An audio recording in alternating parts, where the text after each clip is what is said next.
Mickey, always wonderful talking to you, and it's always at the same place actually. But now you've come, we would say, from the best part of the world. So, what were the lessons you learned in South Africa? First of all, great to talk to you again, Rassia. There were lots of lessons learned from South Africa. I thought our Test cricket, we were exposed a little bit, particularly in those conditions. Those are things that we're going to have to rectify and work on. But I thought our white ball cricket was good. I thought we played some very, very good white ball cricket. I thought it was an outstanding series, both the one-day series and the 2020 series. Disappointing for us to come out on the back end of that because we had done well enough to win both series, as I thought, and just missed those golden opportunities. But we learnt a lot about our players, and some of our younger players came through fantastically well. Mickey, quite a number of the players felt that it got easier as they went along. I think one of them said it in a press conference as well. Does that mean that there were not enough preparation matches? Yeah, and this is the conundrum always is how we get our time. I mean, we've been on the road for 4.5 months, as you would know, Ross. Yeah, we've been living in hotels for 4.5 months now, and we came straight out of a test series in the UAE. We finished on the 8th of December. Within 2 weeks, we were starting another test series in South Africa, in totally foreign conditions. We had 10 days of preparation where we used slabs. We used a lot of stuff to try and get the guys up to speed.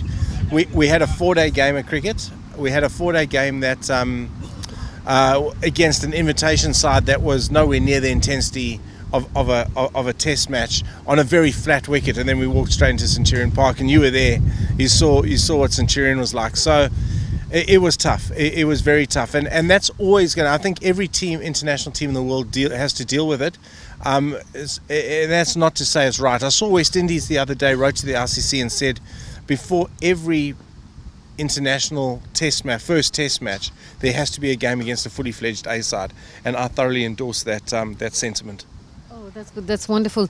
Mickey, you mentioned Centurion, so of course we have to talk about bounce. We'll come to Karachi Kings, but ahead of the World Cup and some matches in England, are there any worries about players such as Fakhar Zaman, for example? Right, yeah, guys, form comes and goes, and form will come and go as you go through tours, particularly when you're on the road for so long. I back our boys. I care for our boys, and the boys we've got, I think can deliver for us. Yeah, there were a couple that didn't meet the expectation, but that doesn't mean to say they're bad players. And we'll continue to work with the players that we identify. Inzi and myself will sit down again. We're on the same page. We've worked really closely together, and we'll work out what is our best combination going forward. We'll probably try some guys, as I said the other day, in the Australian series, some fringe players. We'll have a look at them before we make a final decision on the 15. So every guy that's on the sort of fringes, or a guy that comes out and has a really good PSL, we'll certainly have a look at before we make that final decision. But we've probably got 19 or 20 players now for 15 spots, so we're in a pretty good place. So Mickey, now we're in the UAE, ready for PSL, and a lot of wind today. So do they have to reacclimatize to the conditions, or is it just expected that they know the conditions here? It's almost just expected. It's actually very pleasant in the UAE now. You got to almost put a jersey on, but this is not what we're used to in September. But the guys know the conditions. The guys know the conditions well. The guys generally feel at home here because this ultimately is our home away from home, if you like. And the guys are familiar with the hotel, they're familiar with the restaurant, so at least there's a bit of a familiarity for them, and that makes them feel comfortable and makes them feel like they're at home again. Mickey, of course, some bowlers' rankings have come out today. So you have someone like Imad Wasim, who's now at number 4 and looks like he's inching back towards the top. He's fine, but if after the criticism against Mohammad Amir, how do you motivate him ahead of the first Karachi Kings game? Oh, easy. Mohammad Amir is a true professional. I always said, and I back Mohammad Amir a lot, and people know that. He'll be fine. Mohammad Amir is a quality bowler.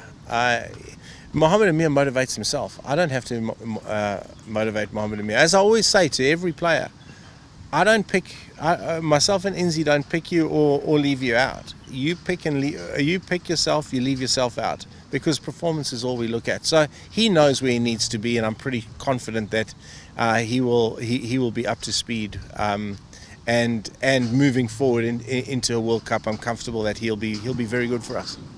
Mickey, in the past few seasons, we've had some superstar names for Karachi Kings, but if you look at season 3, I would say players such as Joe Denley and Colin Ingram, who are perhaps lesser known, did pretty well for the team.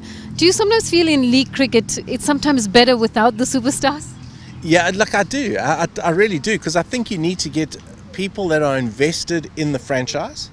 I think not to say that the big superstars aren't, but what I'm trying to get at is the players must need the competition to forward their careers. So that's when you get the best out of them. When the players arrive here hungry, wanting to make an impression to get to the next competition. I mean, you look at Joe Denley's playing for England out of his form in the PSL. He played in the Big Bash. He played in a lot of tournaments out of what he did in the PSL. Colin Ingram played beautifully for us in the PSL. He became one of the top 2020 batsmen in world cricket and has just picked up a very big deal in a lot of rand for Delhi. So he wanted to come out here and make a favourable impression so that he could further his career. And those are the type of players that are best suited to this franchise cricket because they're available for the whole competition.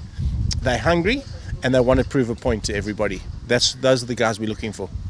So today were first nets and, they had a strong session. Have you decided on the playing 11? You still need another net session and, how's the preparation going before the first match? Yeah, well, it was really good today to see the players I hadn't seen. And this is one of the things, we read about conflict of interest and all that. It allows me to see a lot of young cricketers, a lot of young Pakistan players. It allows me to see the best of in all the other franchises. And to see some of these young boys train and practice today was fantastic. It's our job to make them better players now over this month so that they go back into our domestic structure far more professional and they know what's needed to play at the next level. So I was very impressed today. We've got a game tomorrow. None of our international players will, Pakistan international players, besides Mohammad Rizwan probably, will play in that game. It'll give us an opportunity again to look at all our bench strength. And I'm really looking forward to seeing what these guys do. I told them today at training that this is their sort of trial. Have a really good performance and put your name up in lights so that we have to pick you for the first game on Friday. So I'm really looking forward to see how they take this on tomorrow. Mickey, I remember you commented on India's net practice during the Asia Cup. And of course, the one thing that the Indian media were quick to point out to us was the fact that they travel with their own net bowlers. They're so well prepared. How much of a difference does that make? Because I was looking at the net bowlers today. So are net bowlers generally where you go the standard that you require?